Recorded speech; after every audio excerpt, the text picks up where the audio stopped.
প্রয়াত গজল গায়ক পঙ্কজ উদাস। বয়স হয়েছিল ৭২ বছর। পরিবার সূত্রে খবর, দীর্ঘদিন ধরেই অসুস্থ ছিলেন তিনি। চলছিল চিকিৎসা, তবে শেষ রক্ষা হল না।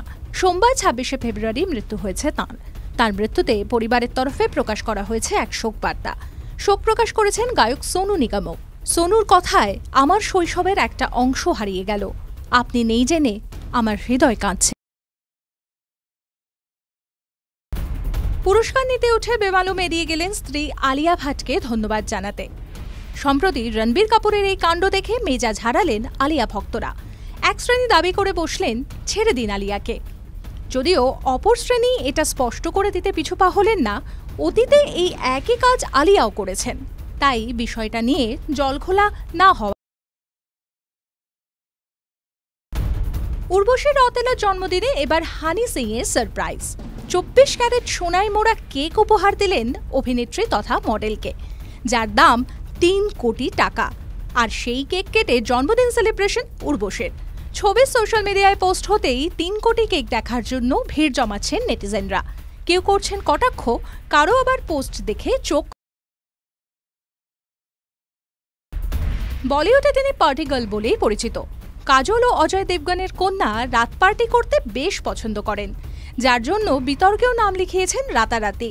তবে গত কয়েক সপ্তাহে উধাও সেই ইমেজ। ছিমছাম পোশাকে কখনো দিচ্ছেন মন্দিরে পুজো, কখনো আবার মায়ের হাত ধরে বেরোচ্ছেন পার্লার থেকে। নাইসার এই নয়া রূপ দেখে নেটিজেনদের এক শ্রেণীর অনুমান, এবার ছবিতে নামতে চলেছেন তিনি, আর তাই এই ভোলবদল।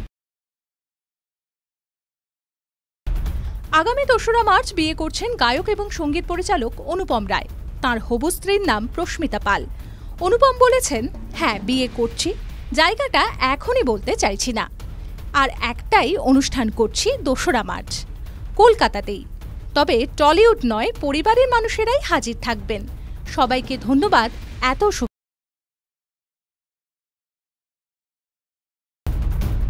টলিপাড়ায় গুঞ্জন ছিলই, তবে প্রেমের কথা স্বীকার করেননি অনুপম রায় প্রস্মিতা পাল।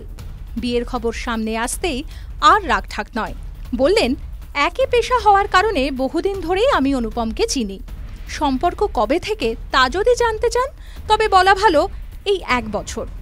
না, প্রেম প্রস্তাব কেউ কাউকে দেননি, না বলেই হয়ে গিয়েছে সবটা, দাবি গায়িকা।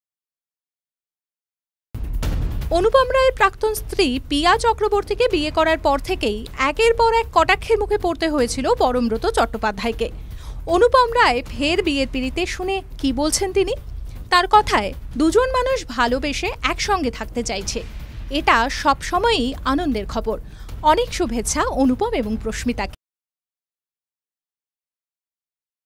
আইনিভাবে শৈশাবোধ করে রেজিস্ট্রি ম্যারেজ করেছিলেন বাঙালি গায়িকা লোপামুদ্রা মিত্র এবং সঙ্গীত পরিচালক জয় সরকার।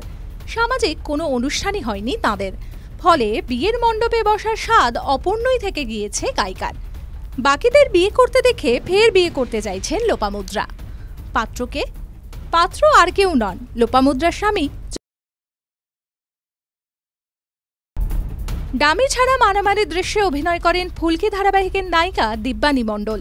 তিনি সেখানে এক বক্সারের চরিত্রে অভিনয় করছেন। তিনি বলেছেন, সারাদিন আমাকে ৫টা ফাইট করতে হয়েছে বক্সিংয়ে। একটা ফাইটই ১.৫ ঘন্টা ধরে চলে। অপরদিকে যাঁরা আমার সঙ্গে সিনগুলো করছিলেন তারা সকলে পেশাদার বক্সার। অভিনয় কতখানি সংযত হয়ে মারামারি করতে হয় তাঁরা সেটা জানেন না, তাই আমাকে মুখে মার খেতে হয়েছে।